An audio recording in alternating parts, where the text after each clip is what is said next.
Welcome to Founders Future, a podcast powered by Closers.io, where we dive into the journeys of innovative entrepreneurs and explore the road ahead of them and their companies.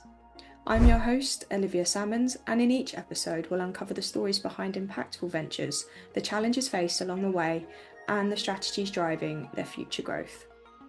Today, I'm very excited to be joined by Danny C., the founder of Confident Authority, a business focused on helping entrepreneurs and experts step into their authority, build stronger personal brands, and grow their business with confidence and clarity. Danny, welcome to Founders Future. Thank you so much for joining. Thanks, Olivia. I'm excited to be here. I'm excited to have you here, and it's a pleasure to be speaking with you today. And I'm very much excited to dive in and learn a little bit more about your journey. Danny, with all of my guests, I do actually like to start at the beginning. So if you don't mind briefly taking me back to what it was you was doing before you started up Confident Authority, and then from there, what was the motivation behind it? Yeah, absolutely. So this journey all began back in September of 2024. And we had a leadership consultant where I was working. I was a chief marketing officer for a company. And he came in and he had been coaching all of us for probably a year and a half. We had group sessions and one-to-ones. And during one of the group sessions, he told this story basically that asked us the question, who are you and what are you doing here? And it sounds very simple, but it's who are you on this earth and what are you doing? What were you brought here to do? And it was one of those moments where it felt like everything went dark and he was just talking to me. And I was like, oh my gosh, how have I been living my life? Like I was created for something greater than just to climb a ladder in corporate. And so over the next 6 months, I just found myself questioning what I was aiming for and what the life that I had built. It took me 10 years to have my daughter, and she was 7 at the time. And her constant words to me were, Mom, you're always working. I hardly ever traveled, and that was something that was really important to me. I used to do obstacle races and run marathons, and I wasn't doing any of that anymore. I was just working. And Yeah. I was like, this can't be all it is. Yeah. So in March, my husband and I had some conversations.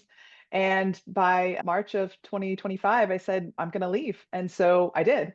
And I thought that it would just be like a 3-month little sabbatical and I would find another job. Little did I know AI was going to completely change the job market and change how easily it is for us to get a job. And that's when I started what the brand at the time was called the Happy Life Agenda. And I wanted to help women find a happier life and be able to find balance as an executive and as a mom and as a wife, because there's no shade thrown at anyone, but we do live in a patriarchal society. That is a fact, particularly in the United States. And so our systems are not set up to help you thrive in corporate culture and also take care of a family. So I wanted to see that shift. But what I quickly recognized is that a lot of people aren't really ready to chase happiness. I'm not even sure that we truly believe in it as a society. I know I was trying to, but I don't think that I really was. And so when almost a year went by, 9 months to be exact, I shifted to Confident Authority and shifted my offering to help women find confidence. What allowed me to climb the ladder was leaning into my confidence. Could I give that to women? The funny thing about that is that what I ended up doing was coaching through people who had not made a decision. They knew they wanted more confidence. They knew they wanted to show up different in the room, but they did a lot of, oh my gosh, should I leave my job? Am I worthy of this promotion? All of those types of things. And I had to shift the business model one more time. And what caused the shift is I went to a networking event and I said my pitch, and several men either asked me to coach them or they referred some women to me. And what I recognized is that I was leaving out a big part of the market by not coaching to men, because women are conditioned for goodness and being nice, and men are conditioned for power and dominance, but both genders are not allowed to express other sides of the full spectrum of emotions. And so by coaching both men and women, I started helping them using my marketing experience, helping them show up in confidence in rooms as a personal brand linked to their true identity. And so I know that's a long story, but that's what brought me to where I am today. I love it. A long but very relevant story, because it does make sense. And just to go back to what you said about your point about happiness, I'm not going to lie, I feel the same way, but I don't think it's happiness we don't believe in. I think it's success. I think we've been given a different version of success which leads to unhappy lives, because if you're simply chasing a dream that isn't yours, it's going to be very hard to make that align with you, and you're going to feel happy and confident throughout that journey.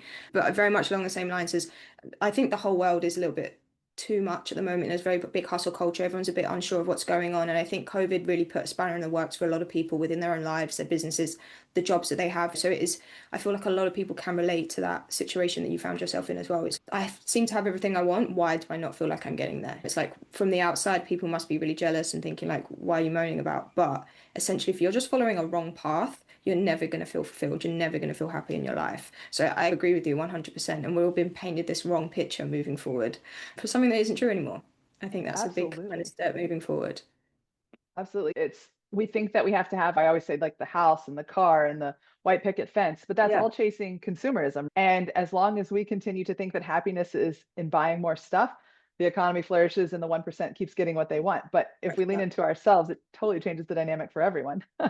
I could not agree more. And as you say, you have to put yourself first, lean into yourself, lean into authenticity, make sure your cup is full, and then from there, everything else should feel flourish and everything else will be good.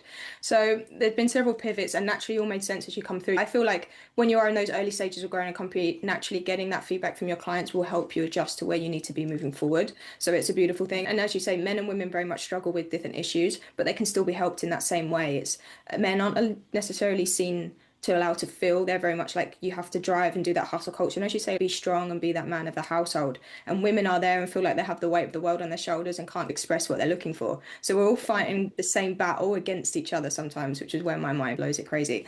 But let's dive into confident authority a little bit more, just so the listeners can have some context moving forward. So Danny, at this point in, who would you say is your ideal customer? Who do you very much love to work with the most? And then from there, how would you help them? And how would you support them along their own journey? Absolutely. So I have two, like what I call ideal avatars. It's funny is as an executive, I was really targeting executives who are at an inflection point in their career when I Mm, first launched Confident Authority, and they were like, do I want to get promoted? Do I need to leave this job and go do something else? Where do I need to stand? And because that's the coaching that I felt like I needed. But what I've come to realize is that I really enjoy working with entrepreneurs who have hit a ceiling in their business. And so maybe they got things off the ground as a one man or one woman show, and they're successful on paper, they're making a living, but it's not where they want to be, it's not where they envisioned. And what's been so rewarding and so cool is to help them get clarity and language around the goals that they have for themselves, aligning it with identity, and then allowing them to show up in their business that way. I'll never forget, I had a phone call, one of my clients, he did everything that I said, and he hated it because there's a lot of emotion involved in it. And so you have to really look inside yourself and say, yeah. what are the things that happened to me in the past? What do those mean? How am I showing up with emotions? And he called me and he's like, I hate this. I hate this so much.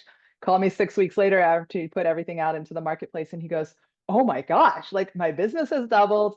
I am getting booked on speaking gigs. Everyone's reading my book. And I'm showing up as who I was meant to be. And that was just like, I got goosebumps in that moment and said, this is why I'm doing this. And he had been stuck for several years in the same revenue ceiling, and we broke through that. But we also changed his life and how he showed up. Entrepreneurs have become my favorite just because the shift is so transformative and they're doing what they want to do. I love that. And I think with entrepreneurs, it goes back to what you're saying before about helping those people that wasn't necessarily ready to take the steps as much as they was going through the program and taking the coaching. As you said, it takes a lot of inner work. And I feel like entrepreneurs naturally have that little edge about them. Like, you know yourself, it's hard work running a business. It's hard work starting up from the ground. So naturally they already have that like get go in them when they know they need to pivot, they know they need to make changes. That mindset is already in place. So yeah, I Yes. can imagine the fulfillment that comes from that when you see them grow and blossom is a really cool aspect. And do you very much get into the trenches with the clients when you're working with them? What is your style? What is it like to work with you, Danny?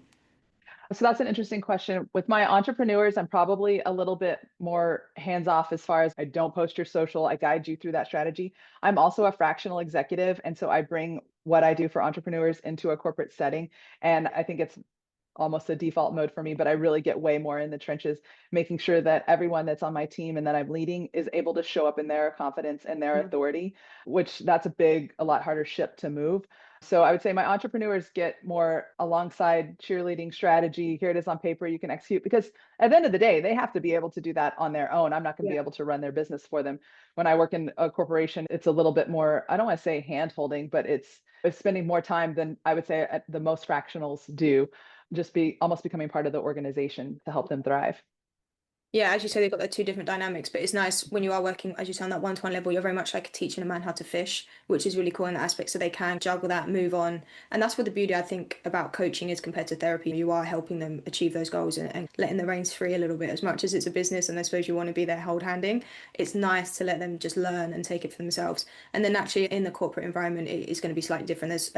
I'm assuming groups of people when you're doing the workshops and coaching as well. So naturally there's different environments coming into it, different aspects and different personalities. So a lot to take into consideration. One thing I'm very curious to find out, and actually with your background in marketing, is how you go about acquiring your customers. So what channels or methods are just really working well for you at the moment, Danny, and finding those right people to work with? That's a really interesting question because one of the things that you learn as a marketer is how to build funnels and how to put all of this stuff out there. And then we've experienced a significant shift in the world where just putting something on social media and calling it a day no longer really drives consumers. And so I have found that being part of networking groups that I find on LinkedIn are my most successful drivers of getting referrals and people that I'm going to coach one to one. For my Yeah. fractional work, it's being referred from people that are working in a company that know what I do and know that their organization needs help. I find just having it's the relational work, it's building a strong network. And during the time that I was not working, that is what I spent most of my time doing. And I'll admit that was a weak point for me prior to all the changes that I went through is I was like, oh, you can just put some emails and some text messages and some social media posts out there and everything will happen. But if people don't know the person behind that brand and really see who they are and what they do, especially now with AI, where you can just record yourself and just put it on repeat, you really need to build that trust with people. So, marketing is now about building a lot of trust and showing up in your authenticity and actually showing up. And so, when I work with someone, I tell them, like, yes, you can do that pre recorded webinar, but make sure that you have something on the other side where they actually meet you as a Yeah. human. Yeah, I couldn't agree more. I think, don't get me wrong, social media is a great tool and it should be used in terms of marketing, but in the great way, as you say, to build trust. You want to build your authenticity, lean into who you are a little bit, and don't rely on AI to do your marketing, which is what I hear a lot at the moment. And it really grinds my gears because it just makes everybody else sound exactly like you. You'll all be sounding the same otherwise. But yeah, I do think social media is it's having its moment. There is a trust recession that people keep talking about. But there is a great way you can build trust online. Webinars are a great way to do it. I feel like podcasting, even like longer form content, is very much coming back into play and moving on from there. But yeah, so leaning more into the relationship side at the moment, leaning on those networks, which is a really great aspect. Have you ever run any form of paid advertisements, or will you will in the future, just to maybe increase your ecosystem a little bit more and meet so many people that aren't in your local network? Yes, that's absolutely something that's on my roadmap. As a chief marketing officer and most of my career, I usually hired someone to do the paid advertising. I know about it, I know how effective it can be, but I never managed it myself. So I've been Yeah. investing in courses to be able to understand that Cool. side of it a lot better. Of course, I think I'll still outsource it to someone who's got a little more time because it does take a lot of energy and focus to narrow down and keep tweaking everything. But yeah, I definitely to get outside of my bubble, Yeah. paid advertising is important. Yeah, beautiful. And they do bring a nice level of consistency as well, which kind of lacks when you are trying to do the networking because that takes up so much time. So I think a good Exactly. aspect, kind of finger in both pies is always a great option to take. And naturally, yeah, if you don't really understand what you're doing, investing in people that do is such a great way moving forward. Again, save so much time, save so much money as well, because you can waste a lot burning through ads if you don't have that magic sauce going with it. And Danny, I take it, are you pretty much a solopreneur kind of running all the hats yourself, or do you have any help on the back end kind of supporting you on your way through? Yeah, right now I am a solopreneur. I'm at that inflection point for myself where the fractional pieces are taking up most of my time and attention. And if I could get some people to just do some of the admin side, then I would probably be able to find balance. And so I'm at that point where I'm like, okay, how do I make it all work? Yeah, maybe bring in on a VA or something just to alleviate, as they say, some of the admin that you don't really want to be doing as a founder and don't necessarily need to be doing yourself. It's a great step. And I suppose, what are your visions or your plans for the company moving forward when you think of maybe the next 6 to 12 months? Like, what are the goals or the targets that you're hopefully looking forward to achieving? So I'd really like to bring together from some of my solo clients that I've had is bring them together in a group, whether it's a retreat or some type of in-person workshop that we do, and all come into a room and see that we are all struggling with the same things. I recently did, for the first time ever, a leadership group coaching. So it was like five of us getting coached week over week, and then we also had one-to-ones. And it created a safe space for us to talk openly about the things that are happening to us, and you realize, oh my gosh, I'm not alone in this. There are other women who are executives, but they're also trying to be moms and wives, and we all have those same struggles. but it's not okay in everyday life to talk about it, or your neighbor doesn't have the same career ambitions that you do, so you're not start seeing your avatar. So that was really awesome, and I want to be able to bring that to other people and get them into a room and say, I have now a group of friends that I can bounce some of these things off of that I'm going through. So that's on the next evolution for me. Awesome, that's a really cool aspect. And as you say, it can be a pretty lonely face as a founder, and even with the group acts, like the group that you're coaching, it just brings a different dynamic. Hopefully, they can build relationships as well, not so much lean on you and just learn from everyone else in that situation. It's a really cool aspect to bring. Where are you probably finding the biggest challenge for yourself at the moment, either within the business or taking those next steps for yourself? My biggest challenge is probably time, but then that goes into just, I want to really refine process. I've been in this space where I was, like I said earlier, like testing things out, what's working, what's not. And now I'm in a space, I'm going through a rebrand. So we're going to relaunch in May with kind of all the pieces and the elements so that when you sign up, we have a really distinct track that you're going through. And I'm really excited about that because I think it will help free up time if I'm not, oh, does this work? And tweaking things. I'm Yeah. finally past that stage. Yeah, nice. As you say, having that kind of structure and operation behind you, it does save so much time. It just kind of helps like a machine running through, and you can just very much focus on what you need to do. So building on Exactly. that aspect. And as one final question to you, Danny, so if you could go back in time to a younger self, and you could only leave yourself with one piece of advice moving forward, something you know now, but that you didn't know back then, what would you say to yourself? Oh, wow. This is a really great question. It's really knowing self-worth. A lot of us don't go back and look at our past and see what it has in store for us. So the most pivotal change for me was when I finally went back and faced things all the way going back to my childhood, which is where a lot of the things happen. And I didn't understand that, even though I was told it at the very beginning of my journey is like, you need to go back to your childhood. The way that it was phrased, I didn't get it, but my self-worth was started to be built when I was like 0 to 7.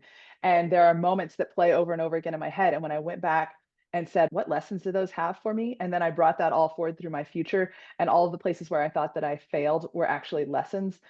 It changed everything. And it seems like almost woo. And I know that's not always popular with every audience, but it, that mental shift is so big because then when I make a mistake, it's not a mistake, it's a learning opportunity. And I feel so secure in having conversations about a decision that I made, good, bad, or indifferent, and then why I did it, and then how I'm going to move forward from here. Whereas for the longest time, I got defensive or tried to control things that I couldn't control, and it dropped all of those things that wasted a lot of time and kept me from moving forward.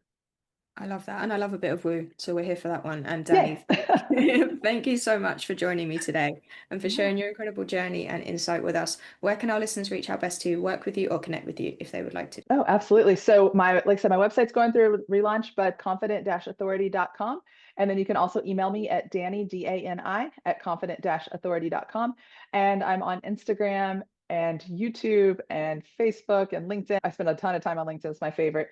And on LinkedIn, I'm Danielle C. Torick. I also have Confident Authority on there as well. So I'd love to connect with you guys. Please reach out.